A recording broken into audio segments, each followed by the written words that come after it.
आज Doubtnut app download करें। Doubtnut पर अपने सभी गणित, रसायन विज्ञान, भौतिक विज्ञान और जीव विज्ञान के डाउट्स का करो सफाया। बस प्रश्न की फोटो खींचो, एक ही प्रश्न को क्रॉप करो और तुरंत वीडियो सोल्यूशन पाओ। अभी डाउनलोड करें। नमस्कार दोस्तों, स्वागत करता हूं आप सभी का। आपका प्रश्न है बोरॉन ट्राइफ्लोराइड, ठीक है ना। बोरॉन ट्राइफ्लोराइड लुईस अम्ल के समान व्यवहार क्यों प्रदर्शित करता है, ठीक है ना। तो आइए हम इस प्रश्न के उत्तर को देखते हैं। ठीक है, तो जो हमारा बोरॉन ट्राइफ्लोराइड होता है अर्थात BF3, ठीक है ना, तो इसमें जो केंद्रीय परमाणु है जो कि बोरॉन होता है, इसकी जो संयोजी कोश में 6 इलेक्ट्रॉन उपस्थित होते हैं। ठीक है, अतः यह एक जो इलेक्ट्रॉन न्यून अणु होता है।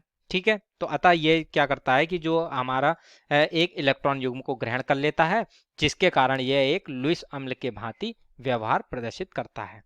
ठीक है ना, तो आइए इसको हम लिख लेते हैं। ठीक है, कि बोरॉन ट्राइफ्लोराइड, बोरॉन फ्लोराइड,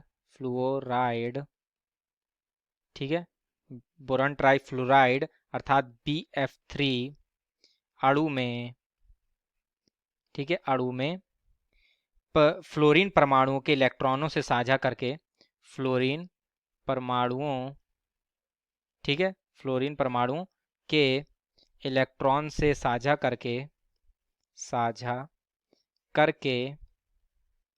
ठीक है ना, करके बोरान परमाणु के पास, बोरॉन परमाणु के पास 6 इलेक्ट्रॉन, ठीक है ना, 6 इलेक्ट्रॉन होते हैं। अतः यह एक, ठीक है ना, इलेक्ट्रॉन न्यून, ठीक है ना, यह एक इलेक्ट्रॉन न्यून अणु है। ठीक है ना, इलेक्ट्रॉन न्यून अणु है, ठीक है ना।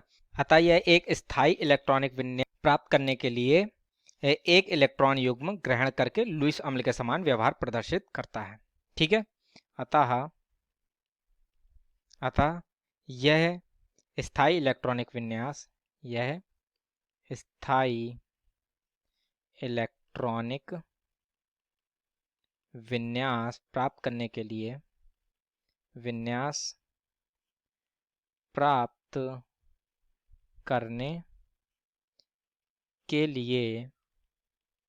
ठीक है ना, एक इलेक्ट्रॉन युग्म को ग्रहण करता है।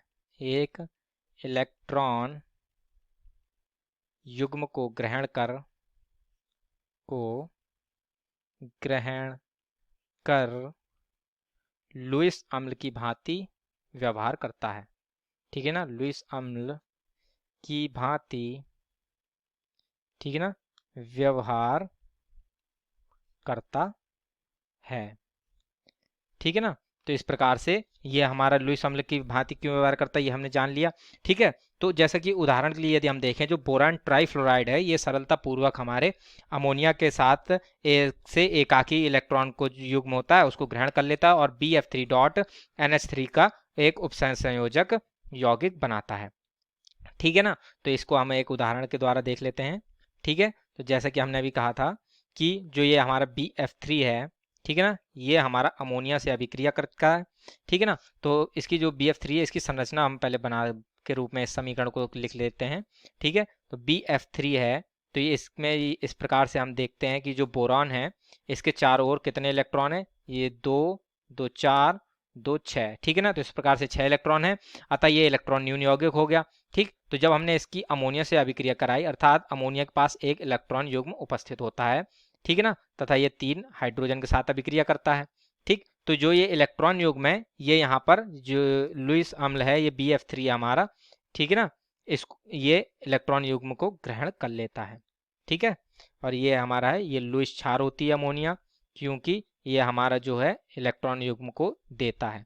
ठीक, तो जब ये आपस में अभिक्रिया करते हैं तो इसके फलस्वरूप लुईस अम्ल तथा लुईस क्षार के फलस्वरूप योगात्मक यौगिक बनता है, जो कि इस प्रकार से बनेगा B।